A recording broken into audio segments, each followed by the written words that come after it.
It's 5 o'clock on this Monday evening, September 7th, 2020. It's time now for the Peter Channel 5 o'clock news on this Monday evening, September the 7th, 2020.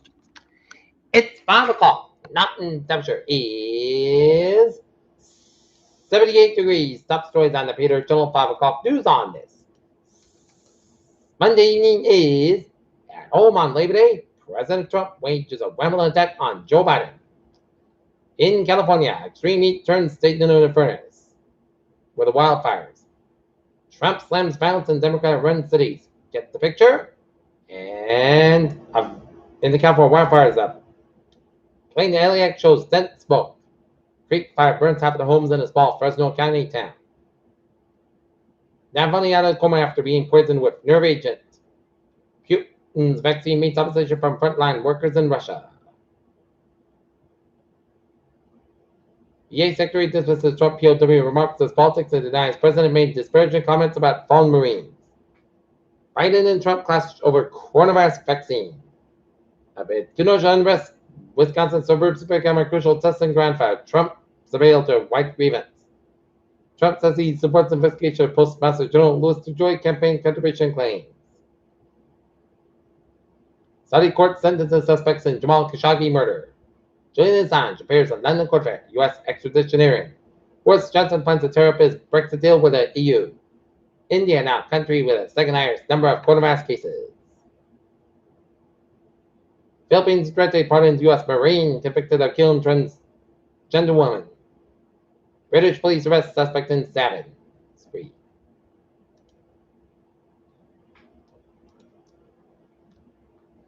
Navy searches for missing USS Nimitz sailor. This Labor Day sees some workmen more and others not at all due to pandemic. Century-old Chestnut Street Bridge in North Attleboro to be replaced.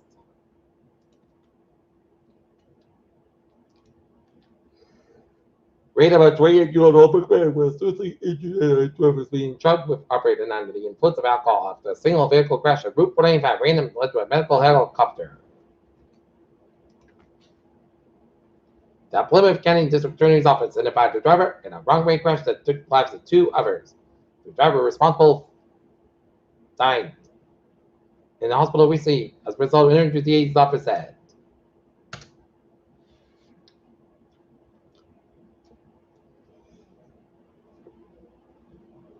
Beaver in Central closing after a 20-year run. Neighbors tricked out their houses with funny and clever displays amid a bittersweet farewell to summer and earned bragging rights in a house decorating contest. Alive in the ECB and potential currency devaluation rate. Australia to receive COVID-19 vaccine within months. The mighty mice that went to space could help protect astronauts' muscles and bones. One of quantum's physics' greatest paradox may have lost its leading explanation. Zombie wildfires are blazing through the Arctic causing record burning. For long hauls, COVID-19 takes a toll on his mind as well as body. It's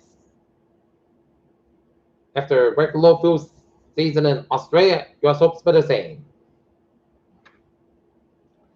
And now take a look at sports at 5:03. The Boston Celtics take on the Toronto Raptors. Game time 6:30 p.m. at the Garden or at Orlando. Lions women struck by Novak Djokovic ball receiving death threats. As ball change helped DJ take control of the Tour Championship. And now, looking at the traffic and transit check at 5:03 on this Monday evening, Labor Day evening. Woo! On the MBTA Fitchburg train 2408, 3:40 p.m. from Massachusetts, being stopped near after cancel. Green due to mechanical issue is currently 15-25 minutes behind schedule. And Middleborough Lakeville train 2012 6 p.m. from Middleborough Lakeville is operating 5 to 10 minutes behind schedule between Montel and South Station due to train traffic, and the ferries they are doing good. Okay, take a look at highways and byways are doing on this Monday evening.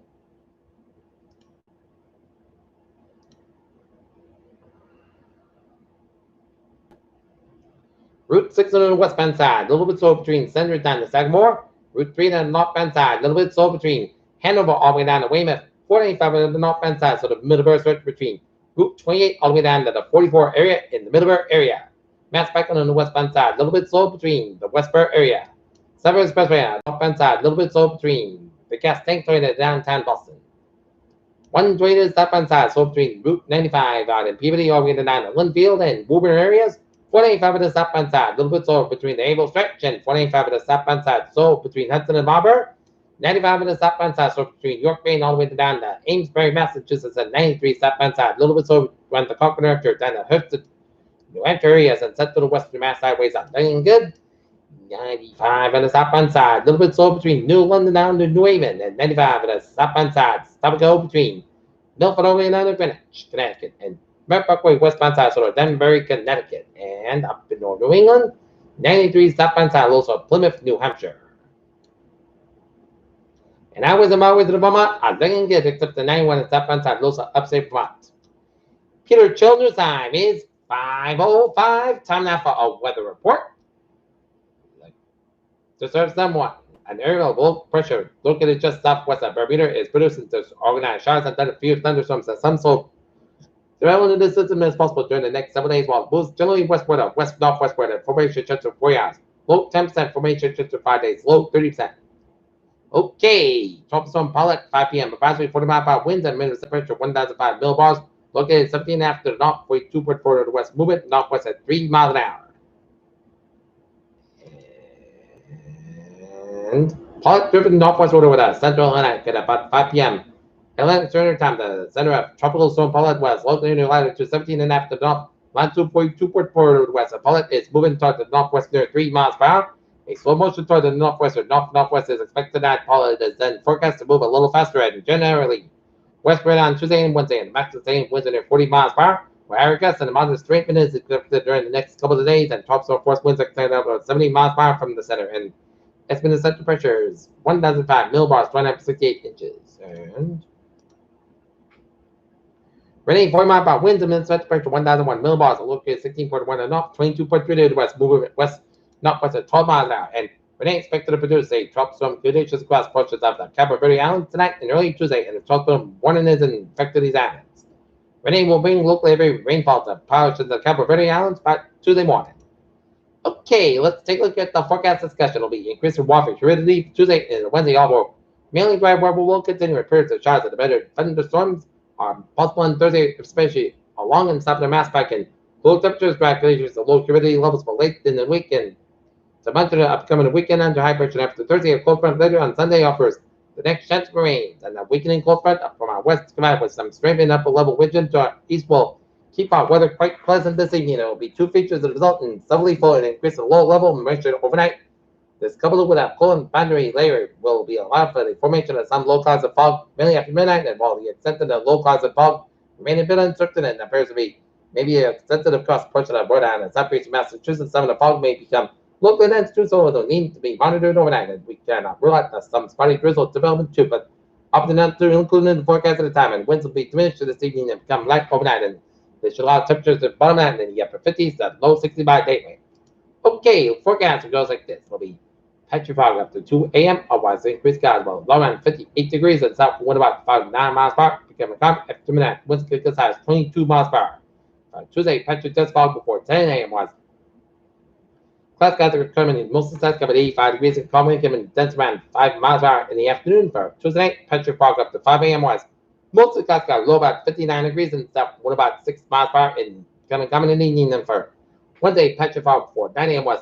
Most of the clouds cover 80 degrees and coming southeast around 5 miles per hour in the afternoon. For Wednesday night, it checked the shot me after 3 a.m. Mostly clouds cover a low around 66 degrees and southwest wind about 3 miles an hour, just with 30% for Thursday. Shots likely with thunderstorms possible at 9 a.m. Mostly clouds but 81 low 60 degrees and coming southwest around 5 miles per hour in the afternoon, just with 60%. Friday, Pacific sides covered 70 low 51 degrees, north with about 6 to 8 miles per hour. For Saturday, most of the sides covered 72 low 54 degrees, light to favorable wind, giving east around 6 miles per hour in the morning. For Sunday, check the shots, mostly clouds but 35 low 61 degrees, southeast at about 3 to 7 miles per hour, just with 50%. And for Monday, Pacific sides covered 77 degrees and calming, giving northeast around 6 miles per hour in the afternoon. Right now, Norton, it's 77 degrees and fair skies. That's going to be for the Peter Channel 5 o'clock news on this Monday evening, September 7th, 2029. Peter J. Woods will be have a good evening with a good message to stay safe, be positive, be healthy, be well. So, yeah, 10 o'clock or 10 o'clock work will be have a good evening.